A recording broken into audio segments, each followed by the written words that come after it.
ಕೌಶಲ್ ಕನ್ನಡ ವೀಕ್ಷಿಸಿರುವ ಎಲ್ಲ ಸ್ನೇಹಿತರಿಗೂ ನಮಸ್ಕಾರ. ಕೌಶಲ್ ಕನ್ನಡದ ಮತ್ತೊಂದು ವಿಡಿಯೋಗೆ ಸ್ವಾಗತ. ಇವತ್ತಿನ ವಿಡಿಯೋದಲ್ಲಿ ನಾವು ನಿಮಗೆ ಸೂ ಫ್ರಮ್ ಸೋ ಸಿನಿಮಾದ ಬಗ್ಗೆ ಒಂದಿಷ್ಟು ಮಾಹಿತಿ, ಒಂದಿಷ್ಟು ಅಪ್ಡೇಟ್ಸ್ಗಳನ್ನು ನಿಮ್ಮ ಮುಂದೆ ನಾವು ಪ್ರಸ್ತುತಪಡಿಸ್ತಾ ಇದ್ದೀವಿ. ಸೂ ಫ್ರಮ್ ಸೋ ಸಿನಿಮಾ ಇದು 25 ಜುಲೈ 2025ಕ್ಕೆ ತೆರೆ ಕಂಡಂತ ಸಿನಿಮಾ. ಆರಂಭದಲ್ಲಿ ಸಿಕ್ಕಿರೋದು ಬೆಳ್ಳನಿಗೆ ಚಿತ್ರಮಂದಿರಗಳು. ಅದಾದ ಬಳಿಕ ಹಂತ ಹಂತವಾಗಿ ಈ ಸಿನಿಮಾ ಯಾವ ಮಟ್ಟಕ್ಕೆ ಪ್ರೇಕ್ಷಕರಿಗೆ ರೀಚ್ ಆಯಿತು, ಹಾಗೆ ಇದರ ಜೊತೆಗೆ ತೆರೆ ಕಂಡಂತ ಮತ್ತೊಂದು ಪರಭಾಷಾ ಸಿನಿಮಾಗೆ ಯಾವ ರೀತಿ ಟಕ್ಕರ್ ಕೊಡ್ತು, ಅಷ್ಟೇ ಅಲ್ಲದೆ ಆ ದಿನ ತೆರೆ ಕಂಡಂತಹ ಮತ್ತೊಂದು ಪರಭಾಷಾ ಬಹುನಿರೀಕ್ಷಿತ ಸಿನಿಮಾವನ್ನ ಯಾವ ಚಿತ್ರಮಂದಿರಗಳು ಪ್ರದರ್ಶನ ಮಾಡಿದ್ರು ಆ ಎಲ್ಲ ಚಿತ್ರಮಂದಿರಗಳಲ್ಲಿ ಮುಂದಿನ ವಾರದಿಂದ ಈ ಸಿನಿಮಾದ ಪ್ರದರ್ಶನ ಆರಂಭವಾಗಿತ್ತು. ಈ ಪೈಕಿ MG ರಸ್ತೆ ಶಂಕರ್ನಾಗ್ ಚಿತ್ರಮಂದಿರ ಕೂಡ ಒಂದು. ಶಂಕರ್ನಾಗ್ ಚಿತ್ರಮಂದಿರದಲ್ಲಿ ಈ ಸಿನಿಮಾ 2ನೇ ವಾರದಿಂದ ಪ್ರದರ್ಶನ ಕಂಡಿರೋದು.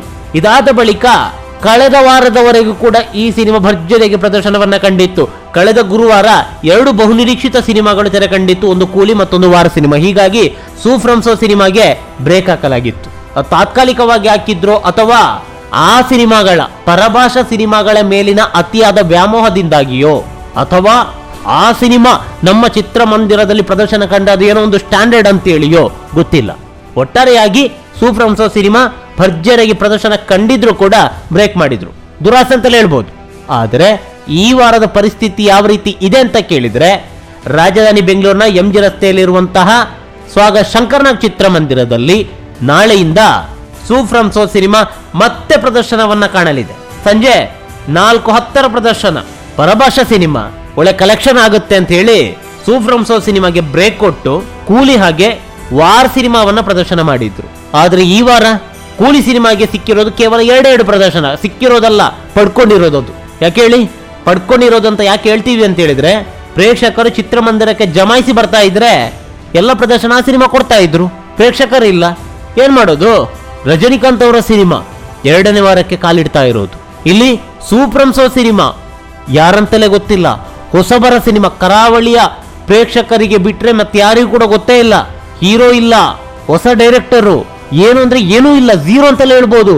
ಅಂತ ಸಿನಿಮಾ 5ನೇ ವಾರಕ್ಕೆ ಕಾಲಿಡ್ತಾ ಇದೆ. ಆದ್ರೂ ಕೂಡ ಈ ಸಿನಿಮಾವನ್ನ ಪರಭಾಷಾ ಸೆಂಟರ್, ಅದರಲ್ಲೂ ಒಂದು ಕಾಲದ ಪಕ್ಕಾ ಇಂಗ್ಲಿಷ್ ಸಿನಿಮಾಗಳನ್ನ ಪ್ರದರ್ಶನ ಮಾಡ್ತಾ ಇದ್ದಂತಹ ಚಿತ್ರಮಂದಿರ, ಹಾಗೆ ಪ್ರಸ್ತುತ ಪ್ರಪಂಚದ ಅತಿ ದೊಡ್ಡ LED ಸ್ಕ್ರೀನ್ ಮೂಲಕ ಸಿನಿಮಾವನ್ನ ಪ್ರದರ್ಶನವನ್ನ ಮಾಡುವ ರಾಜಧಾನಿ ಬೆಂಗಳೂರಿನ ಚಿತ್ರಮಂದಿರ ಒಂದು ಈ ಸಿನಿಮಾವನ್ನ 5 ವಾರ ಆದ್ರೂ ಕೂಡ ಪ್ರದರ್ಶನ ಮಾಡ್ತಾ ಇದೆ ಅಂತಾದ್ರೆ ಈ ಸಿನಿಮಾದ ಗತ್ತು ಹಾಗೆ ತಾಕತ್ತು ಯಾವ ಮಟ್ಟಕ್ಕೆ ಇರಬೇಡ.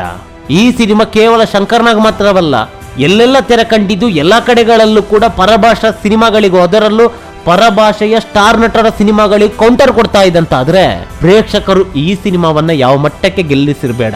MG ರಸ್ತೆ ಒಂದು ಕಾಲದ ಪಕ್ಕಾ ಇಂಗ್ಲಿಷ್ ಚಿತ್ರಗಳ ಅಡ್ಡ, ಇಂಗ್ಲಿಷ್ ಚಿತ್ರಗಳನ್ನೇ ಪ್ರದರ್ಶನ ಮಾಡ್ತಾ ಇದ್ದಂತ ಚಿತ್ರಮಂದಿರ.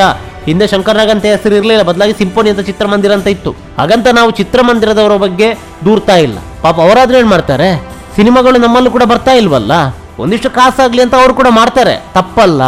ಆದ್ರೆ ನಮ್ಮ ಒಂದು ಸಿನಿಮಾಗೆ ಒಂದು ಪ್ರದರ್ಶನ ಆದ್ರೂ ಕೊಡ್ಬೋದಿತ್ತಲ್ಲ, ಯಾವುದೋ ಒಂದು ಬೆಳಗಿನ ಆಟದಲ್ಲಾದ್ರೂ ಇರ್ಲಿ.